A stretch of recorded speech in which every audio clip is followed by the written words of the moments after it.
Welcome back to your channel salt and pepper. നിങ്ങളുടെ channel പുതിയതായിട്ടാണെങ്കിൽ എൻ്റെ പേര് റാണി. ഇന്ന് നമ്മളൊരു കുക്കിംഗ് എപ്പിസോഡാണ്. ഇന്ന് ഞാനൊരു സ്പെഷ്യൽ ഫുഡാണ് നിങ്ങളെ ഇൻട്രൊഡ്യൂസ് ചെയ്യാൻ പോകുന്നത്. ആരെങ്കിലും കഴിച്ചിട്ടുണ്ടോ എന്ന് എനിക്ക് അറിയത്തില്ല. ഇനിയിപ്പോൾ അതിന്റെ പേരിൽ അയ്യോ ഞങ്ങൾക്ക് ഇതൊക്കെ നേരത്തെ അറിയാമെന്ന് പറയരുത്. ഇതിന്റെ ഹാഫ് പോർഷൻ അറിയാമെന്ന് എനിക്ക് നന്നായിട്ട് അറിയാം. പക്ഷേങ്കിൽ ഇതിന്റെ കുറച്ച് ഫില്ലിങ്ങും കാര്യങ്ങളാണ് നിങ്ങൾക്ക് ഒരുപക്ഷെ അത്ര ഐഡിയ ഇല്ലാത്തത്. എന്തായാലും ഇതിന് ഞാൻ ഇൻട്രൊഡ്യൂസ് ചെയ്യാം. എനിക്കും സത്യം പറഞ്ഞാൽ ഇതിന്റെ ശരിക്കുള്ള പേര് അറിയത്തില്ല. എനിക്കിത് പരിചയപ്പെടുത്തി തന്ന ഒരു ഡോക്ടറാണ്. ഡോക്ടറിന്റെ വൈഫ് ഒരു പ്രാവശ്യം ഇത് ഉണ്ടാക്കിക്കൊണ്ട് ഹസ്ബൻഡെ കൊടുത്തു വിട്ടു. അപ്പൊ ഞങ്ങൾ നൈറ്റ് ഡ്യൂട്ടിയിൽ ഞങ്ങൾക്ക് എല്ലാവർക്കും കിട്ടി. അപ്പൊ ഞാനും ടേസ്റ്റ് പോത്താ ഇത് കൊള്ളാൻ അടിപൊളി സാധനമാണ്. ഡോക്ടർ എന്ന് പറയുന്നത് ഒരു അറബിക് ഡോക്ടറാണ്. അത് ഏത് നാട്ടിൽ നിന്നുള്ളതാണ് ഞാൻ സ്പെസിഫൈ ചെയ്തിവിടെ പറയുന്നില്ല. ഒരു അറബിക് ഡോക്ടർ എന്ന് തന്നെ ഞാൻ പറയാണ്. അപ്പൊ എന്തായാലും ഇതിന്റെ ഫില്ലിങ് വളരെ ഇൻട്രസ്റ്റിംഗ് ആയിരുന്നു, നല്ല ടേസ്റ്റി ആയിരുന്നു. അപ്പൊ ആ മോഡലിൽ പുള്ളിക്കാരൻ പറഞ്ഞു തന്നെ എങ്ങനെയാന്ന്. പക്ഷെ ഞാൻ ഉണ്ടാക്കി വരുമ്പോൾ എന്താണെന്ന് അറിയത്തില്ല. അതുകൊണ്ട് എന്റെ ആദ്യത്തെ ട്രയലാണിത്. അപ്പൊ ഇതെങ്ങനെയാ ചെയ്യുന്നത് നമുക്ക് എന്തായാലും ഒന്ന് കണ്ടു നോക്കാം. അപ്പോൾ ഇത് ഉണ്ടാക്കുവാൻ വേണ്ടി നമ്മൾ ആദ്യം ഞാൻ 2 മുട്ട പൊട്ടിച്ചൊഴിക്കുകയാണ് കേട്ടോ. ഒരു കോഴി 2 മുട്ട. ഓക്കെ, അപ്പൊ നിങ്ങൾ എടുക്കുന്ന പൊടിയുടെ എമൗണ്ട് അനുസരിച്ച് നിങ്ങൾ മുട്ടയും കൂട്ടുക. നിങ്ങൾക്ക് അറിയാവുന്ന ഒരു സംഭവം ഞാനിപ്പോൾ ചെയ്യാൻ പോകുന്നു കേട്ടോ. ഓരോരുത്തരും ഓരോ രീതിയിൽ ഉണ്ടാക്കുന്നു, ഞാൻ എൻ്റെതായ രീതിയിൽ ഉണ്ടാക്കുന്നു. ഓക്കെ, ഇതിലേക്ക് ആവശ്യത്തിന് ഷുഗർ, മധുരത്തിന് ഞാനൊരു 1/4 കപ്പ് ഷുഗർ ഇട്ട് കൊടുക്കുന്നു. നിങ്ങൾക്ക് വേണേൽ 2 ടേബിൾ സ്പൂൺ ഷുഗർ ഇട്ട് കൊടുത്താലും മതിയാവും. ഓക്കെ, എളുപ്പത്തിന് വേണ്ടി പറയുകയാണ്. നിങ്ങളുടെ ആവശ്യത്തിനുള്ള മധുരം നന്നായിട്ട് ബീറ്റ് ചെയ്ത് കൊടുക്കുക. ഇതിലേക്ക് ആവശ്യത്തിന് ഏലക്കാപ്പൊടി നിങ്ങളുടെ ഇഷ്ടത്തിന് ഒരു 1/4 ടീസ്പൂണോ 1/2 ടീസ്പൂണോ നിങ്ങൾ എടുക്കുന്ന എമൗണ്ട് അനുസരിച്ച് ഏലക്കയുടെ ടേസ്റ്റ്, അതിനു വേണ്ടി നമ്മൾ ഏലക്കാപ്പൊടി ചേർത്തിട്ടുണ്ട്. നന്നായിട്ട് മിക്സ് ചെയ്ത് കൊടുക്കുക. ഇതിലേക്ക് ഞാൻ 1 ടേബിൾ സ്പൂണ് ഒന്ന് അലിയിപ്പിച്ച് മെൽറ്റ് ചെയ്തെടുത്ത ബട്ടർ. ഇത് വെറും ഓപ്ഷണൽ മാത്രം. അതില്ല എന്നുണ്ടെങ്കിൽ നിങ്ങൾ ആരും വിഷമിക്കേണ്ട. ഇല്ലെങ്കിൽ ഇല്ല, അത്രേ ഉള്ളൂ കേട്ടോ. നിങ്ങൾക്ക് വേണമെങ്കിൽ യോഗട്ട് ചേർക്കണമെങ്കിൽ അതുപോലെ ചേർക്കാവുന്നതാണ്. അതില്ലെങ്കിലും കുഴപ്പമില്ല, ഇങ്ങനെ തന്നെ ഉപയോഗിക്കാൻ. നന്നായിട്ട് മിക്സ് ചെയ്ത് കൊടുക്കുക. അടുത്തത് പാല്. ഞാൻ 1 കപ്പ് പാൽ ഇതിലേക്ക് ഒഴിച്ചു കൊടുത്തിട്ടുണ്ട്. ഇതിന് ഞാൻ പ്രത്യേകിച്ച് ഒരു കണക്ക് പറയുന്നില്ല. ഞാൻ ഇതിലേക്ക് പ്ലെയിൻ ഫ്ലവർ അല്ലെങ്കിൽ മൈദ, ഇത് നമ്മൾ കലക്കിച്ചുട്ട അപ്പം ഉണ്ടാക്കത്തില്ലേ, അത് ആ ഒരു കൺസിസ്റ്റൻസിയാണ് നമ്മൾ ഉപയോഗിക്കാൻ പോകുന്നത്. ആ ഒരു കുറുക്കം വേണം. നമ്മൾ കലക്കിച്ചുട്ട് അപ്പം ഉണ്ടാക്കത്തില്ലേ മൈദ കൊണ്ടൊക്കെ, ഇതുപോലെ തന്നെ മൈദാപ്പം ഉണ്ടാക്കുന്ന കണ്ടിട്ടില്ലേ. അപ്പൊ ആ ഒരു കൺസിസ്റ്റൻസി മനസ്സിൽ ഉദ്ദേശിച്ചുകൊണ്ട് വേണം നിങ്ങൾ ഇതിനെ മിക്സ് ചെയ്യാനും അതിന് മധുരവും അതിന്റെ ഫ്ലേവറും നിങ്ങൾ ചേർക്കുവാൻ വേണ്ടി. നിങ്ങൾക്ക് വേണമെങ്കിൽ വെനില എസൻസ് ഇച്ചിരി ചേർക്കണമെങ്കിൽ ചേർത്ത് കൊടുക്കാം. ഞാനിപ്പോൾ ചേർക്കുന്നില്ല, കാരണം ഞാൻ ഓൾറെഡി നമ്മുടെ ഏലക്കാപ്പൊടി ചേർത്ത് കൊടുത്തിട്ടുണ്ട്. നിങ്ങൾ കണ്ടോ ഇതിന്റെ കുറുക്കം? നമ്മൾ കലക്കി ചുടുമ്പോൾ ഇരിക്കുന്ന ഈ ഒരു അവസ്ഥയല്ലേ, അറിയാലോ നിങ്ങൾക്ക്. കണ്ടോ? നിങ്ങൾക്ക് ഇതനുസരിച്ച് ഇനി ഒത്തിരി കുറുകി പോയിട്ടുണ്ടെങ്കിൽ നിങ്ങൾക്ക് ഇച്ചിരി കൂടെ പൊടി ആഡ് ചെയ്യാം. ഇനി അഥവാ കട്ട പിടിച്ച് പോയെങ്കിൽ ഇച്ചിരി പാല് ചേർക്കണമെങ്കിൽ ചേർക്കാം. ഇനി അത്രയും പാല് ചേർക്കണ്ടെന്നുണ്ടെങ്കിൽ നിങ്ങൾക്ക് വെള്ളം ഒഴിക്കുകയാണെങ്കിലും ചെയ്യാം. എന്ത് മധുര ഐറ്റംസ് ഉണ്ടാകുമ്പോൾ നമ്മൾ 1 നുള്ള് ഉപ്പ് ചേർക്കാറുണ്ട് കേട്ടോ. 1 നുള്ള് ഉപ്പ്. വീണ്ടും നമ്മൾ ഇതിനെ ഒന്ന് മിക്സ് ചെയ്ത് കൊടുക്കുക. നമ്മുടെ കൺസിസ്റ്റൻസി ഇവിടെ റെഡി ആയിട്ടുണ്ട്. സംഭവം കിടു. കണ്ടല്ലോ, നമ്മുടെ ആദ്യത്തെ സെറ്റ് ഇവിടെ റെഡി ആയിട്ടുണ്ട്. ഇനിയിപ്പോൾ അടുത്ത എന്താ ചെയ്യുന്നതെന്ന് കാണിക്കാം. ഓക്കെ, അടുത്ത നമ്മൾ എന്നാ ചെയ്യുന്നതെന്ന് വെച്ച് കഴിഞ്ഞാൽ ഞാനിവിടെ ഫിലാഡൽഫിയയുടെ ഒറിജിനൽ ക്രീം ചീസാണിത്. ഇതിനെ ഞാൻ ഒരു പാത്രത്തിലേക്ക് ഇടാൻ പോവുകയാണ്. ഇതാ നോക്കിക്കേ, ഇത്ര ഞാൻ എടുത്തിട്ടുണ്ട്. കണ്ടോ, 1 ഡബ്ബ ഞാൻ എടുത്തു.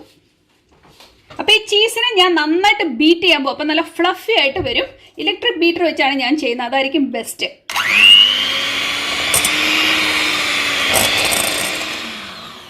ഇതിലേക്ക് ഞാൻ ഇനി ഒരു 1/4 കപ്പോളം നിങ്ങളുടെ മധുരത്തിന് ആവശ്യമായ ഷുഗർ ചേർത്ത് കൊടുക്കുക കേട്ടോ.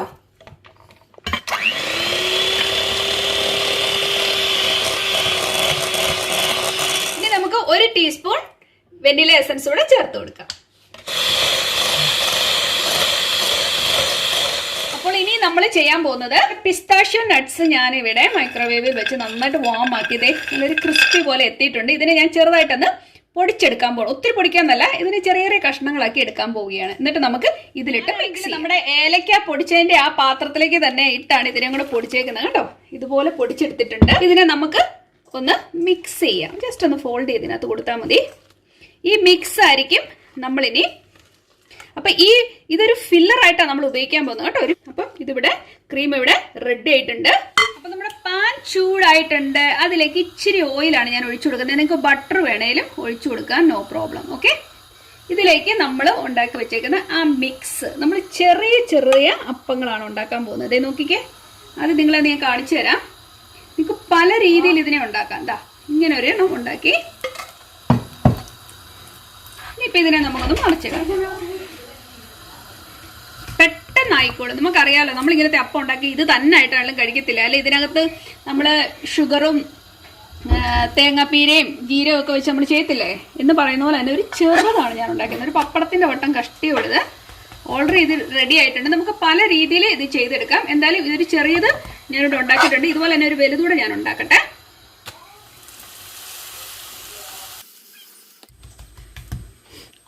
എടുക്കും വേറെ വീണ്ടും പാത്രത്തിലേക്ക് മാറ്റുന്നത്. ഇതുപോലെ 2-3 കൂടെ ഉണ്ടാക്കിയിട്ട് വരാം. കുറച്ച് ഇതുപോലത്തെ പാൻ കേക്ക്സ് ഉണ്ടാക്കി വെച്ചിട്ടുണ്ട്. ഇനി നമ്മൾ ചെയ്യാൻ പോകുന്നത് എന്നാന്ന് വെച്ച് കഴിഞ്ഞാൽ നമ്മുടെ ക്രീം ഈ മിക്സിനെ എടുത്ത് നമ്മുടെ ഇതിലേക്ക് നമ്മൾ വെക്കുക. ഉണ്ടോ, ഇതിലേക്ക് നമ്മൾ സ്പ്രെഡ് ചെയ്ത് കൊടുക്കും. അടിപൊളി ടേസ്റ്റാണ് ഇതിൻ്റെ. നിങ്ങളെല്ലാവരും ട്രൈ ചെയ്ത് നോക്കണം കേട്ടോ. എന്തായാലും കഴിച്ചുകൂടെ നോക്കാം. നമുക്ക് ഇവരെ എല്ലാം ഇന്ന് കഴിപ്പിച്ച് നോക്കണം.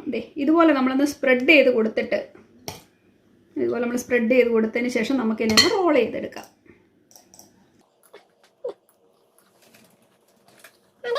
റോൾ ചെയ്ത് കേട്ടോ. അപ്പൊ ഇതുപോലെ തന്നെ ബാക്കിയുള്ളവരെ നമുക്കൊന്ന് റോൾ ചെയ്തെടുക്കാം. അപ്പോൾ നിങ്ങൾ കണ്ടല്ലേ എങ്ങനെയാണ് ഉണ്ടാക്കുന്നത്? എത്ര എളുപ്പമായിരുന്നു. നമ്മൾ സാധാരണ ഉണ്ടാക്കുന്ന പോലത്തെ പാൻ കേക്ക് നിങ്ങൾക്ക് ഇഷ്ടമുള്ള ഫ്ലേവർ ഇതിലേക്ക് കൂടുതൽ ആഡ് ചെയ്യാം. ഇതിലേക്ക് നമ്മൾ ഈ ഉണ്ടാക്കിയിരിക്കുന്ന ഫില്ലിങ് നമ്മൾ എന്താ ഉപയോഗിച്ചത് നിങ്ങൾ കണ്ടല്ലോ, സോഫ്റ്റ് ചീസ്. നിങ്ങൾക്ക് ഇതിന് പകരം വിപ്പിംഗ് ക്രീം വേണേലും ഉപയോഗിക്കാവുന്നതാണ്. അല്ലെങ്കിൽ ഡബിൾ ക്രീമോ എന്നാ പറയുന്നത് നല്ല റിച്ച് ക്രീം ഒക്കെ എടുത്ത് നന്നായിട്ട് വിസ്ക് ചെയ്തെടുത്ത് നമുക്കിത് ഉപയോഗിക്കാവുന്നതാണ്. എന്തായാലും ഈ ക്രീമിനകത്ത് നമ്മൾ ഇവിടെ ചേർത്തേക്കുന്നത് നിങ്ങൾ കണ്ടു, നട്ട്സ് ആണ് ആഡ് ചെയ്തേക്കുന്നത്. നിങ്ങൾക്ക് പലതരത്തിലുള്ള നട്ട്സ് വേണമെങ്കിൽ ആഡ് ചെയ്യാം. നിങ്ങളുടെ ഇഷ്ടത്തിന് നിങ്ങൾക്ക് ഫ്രൂട്ട്സ് ഇതിലേക്ക് ആഡ് ചെയ്യാം. സ്ട്രോബെറിയോ അല്ലെങ്കിൽ നിങ്ങൾക്ക് ഇഷ്ടമുള്ള ഫ്രൂട്ട്സ് വേണമെങ്കിലും ഇതിലേക്ക് ആഡ് ചെയ്യാം. നല്ല ടേസ്റ്റിയാണ്. എന്തായാലും ഞാൻ ഒരെണ്ണം നമ്മുടെ കിച്ചണിൽ വെച്ച് ഇത് ടേസ്റ്റ് ചെയ്ത് നോക്കി. എനിക്ക് ഒരുപാട് ഇഷ്ടപ്പെട്ടു. അപ്പോൾ എന്തായാലും ഇത് കട്ട് ചെയ്ത് നമുക്ക് സുരേഷിനൊക്കെ ഒന്ന് കഴിപ്പിച്ച് നോക്കാം. അവരെല്ലാം പറയേണ്ടത് എങ്ങനെ ഉണ്ടായിരുന്നു എന്ന്. അപ്പൊ നമുക്ക് എന്തായാലും ഇതിനെ ഒന്ന് ഹാഫ് ചെയ്തിട്ട് എങ്ങനെയുണ്ടോ നമുക്ക് ഇതൊന്ന് കണ്ടു നോക്കാം.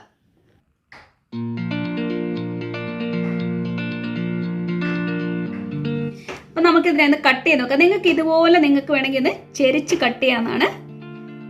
നോക്കിക്കേ, നല്ല ക്രീമി ആയിട്ടാണ് ഇതിനകത്ത് ഇരിക്കുന്നത്.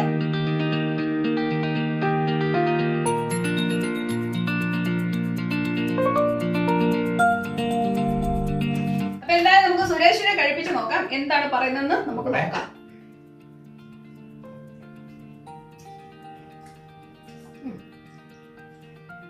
എങ്ങനെയുണ്ട്? സൂപ്പറാ, ഇഷ്ടപ്പെട്ടോ? നല്ല ക്രീമാണ്. ഈ പാൻ കേക്ക് എനിക്ക് നല്ല ഇഷ്ടമാണ്. പക്ഷെ അതിനകത്തെ ക്രീമും നട്ട്സും അടിപൊളി, സൂപ്പർ ടേസ്റ്റ് ആണ് മക്കളെ, സൂപ്പർ ടേസ്റ്റ്. ആരെങ്കിലും ഒക്കെ വിരുന്നുകാർ വരുമ്പോഴത്തേക്കും അല്ല റാണി സർപ്രൈസ് ആക്കാം. നിങ്ങൾ ഇതിന്റെ ചേർക്കണമെന്നില്ല, വിപ്പിംഗ് ക്രീം ചേർത്താലും മതി കേട്ടോ. മുന്തിരി കേട്ടോ, കുഴപ്പമാണ് കേട്ടോ. എന്തും ആഡ് ചെയ്യാം കേട്ടോ. നിങ്ങളുടെ ഇഷ്ടം, ഫ്രഷ് ഫ്രൂട്ട്സോ ഒക്കെ ആഡ് ചെയ്യാം. ക്രീമിലേക്ക് ഇട്ട് മിക്സ് ചെയ്തിട്ട് വെച്ചാൽ മതി. ഇതിന്റെ പേരെന്തുവാ? പേര് ഡോക്ടർ എന്തോ എനിക്ക് പറഞ്ഞു, പക്ഷെ എനിക്ക് ഓർമ്മയില്ല. നമുക്ക് എന്തെങ്കിലും ഒരു പേരും ഉണ്ടാക്കാം. എന്തായാലും ഇന്നത്തെ വീഡിയോ നിങ്ങൾക്ക് ഇഷ്ടപ്പെടുന്ന കരുതുന്നു. ഇഷ്ടപ്പെട്ടാൽ ഒന്ന് ലൈക്ക് ചെയ്യാനും ഷെയർ ചെയ്യാനും സബ്സ്ക്രൈബ് ചെയ്യാനും മറക്കരുത്. നമുക്ക് വീണ്ടും നല്ലൊരു കാര്യമായിട്ട് ഉടനെ കാണാം. അപ്പൊ അതുവരേക്കും താങ്ക് യു.